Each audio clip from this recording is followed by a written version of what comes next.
Sweary Agnes has no accent. By Huge Arse. With special thanks to Blue Marble Science, The Creaky Blinder and Rajko the Unhallowed Night, and of course Huge Arse for writing and producing this video. Thanks again, guys. Agnes decided to leave Scotland for a holiday and see the sights in London. She found a bed and breakfast in Euston. "What the fuck's this?" she said, entering the tiny room. "This wouldn't suit a fucking ant." "Oh well, it's cheap."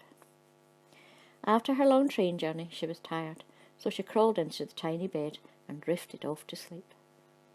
Unfortunately, at midnight, some bozos decided to have a very loud conversation right outside her door. Agnes opened it to see two very drunk scousers. "Shut the fuck up, you fucking wee gobshites," she yelled at them. They gave her a very stunned look and scurried off to their room. Agnes went back to bed. The next day, Agnes went into Westminster to see Big Ben. "Is that all the fuck it is? A clock?" she said. A passer-by overheard her and said in an Australian accent, "Actually, it's the bell that's named Big Ben. A bloody big bell." "Oh really?" exclaimed Agnes. "That was a fucking waste of time then. I come all the way from fucking Scotland to see it and all I can see is a clock." "I've come all the way from Australia to see it, and it's all I thought it would be. I love your accent." "Accent?" Agnes replied, annoyed. "I don't have a bloody accent. It's you that's got an accent. So do all these fuckers around us." "Well, maybe," replied the Australian. "In the journals of the early colonies, the government did record that early generations of Australian-born colonists had no accent." "I've got no interest in your fucking boot smarts, mister. I don't have an accent. You do. And it's a fucking awful tea." Agnes was quite cross now. "OK then," he replied, "let's settle this by asking other tourists around us. What about this chap? Excuse me, mate." "What do you want?" The man was apparently a Welshman. Agnes butted in. "This fucker says I've got an accent and I say I don't, but he does. What do you think?" The Welshman seemed confused. "And an accent? What would I know about accents? I have no accent.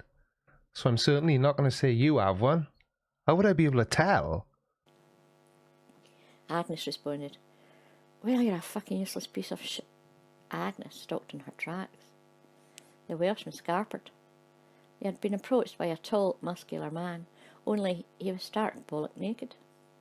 "Nice night for a walk." Agnes was taken aback at first, but quickly regained her annoyance. "Nice night? The middle of the bloody day you'd after that. And why are you no wearing any clothes? Did you do your laundry and have nothing clean to wear?" "Nothing clean, right?" the naked stranger replied. The Aussie clearly didn't have any idea what to make of this, but was frozen to the spot. He became alarmed when the stranger's gaze turned to him. "Your clothes. Give them to me," the stranger asked.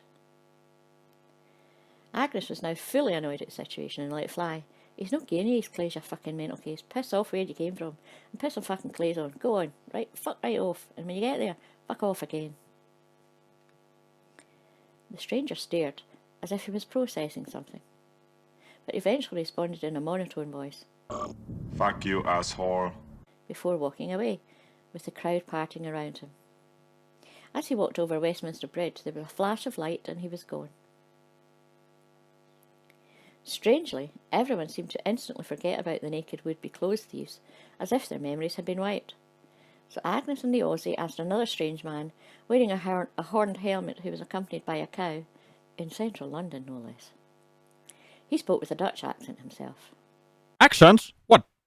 What do you mean accents? Of course you have two accents. Are you mad or something? Or do your ears maybe need a reboot? I mean, what the fudge are you asking me for? People these days. Hey, wait a minute. Fudge. Fudge. What the fudge is fudge? Huh, that's odd. My word isn't what it used to be. What's with all these silly people asking me questions? Come on, cow. We don't need these shenanigans."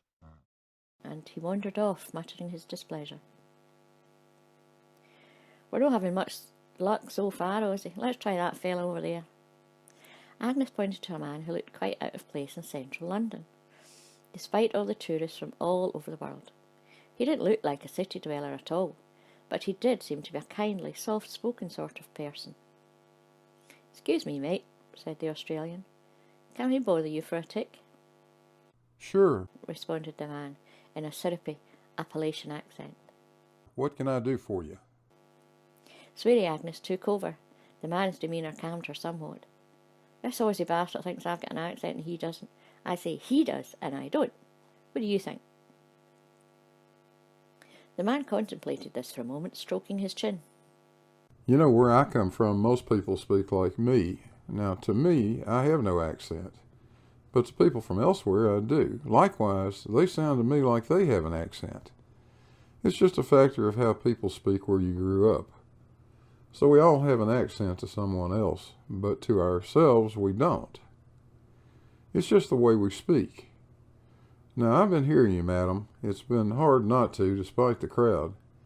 If I were you, I wouldn't be worried about accents. I would be worried more about the endless stream of cuss words that spew from your mouth.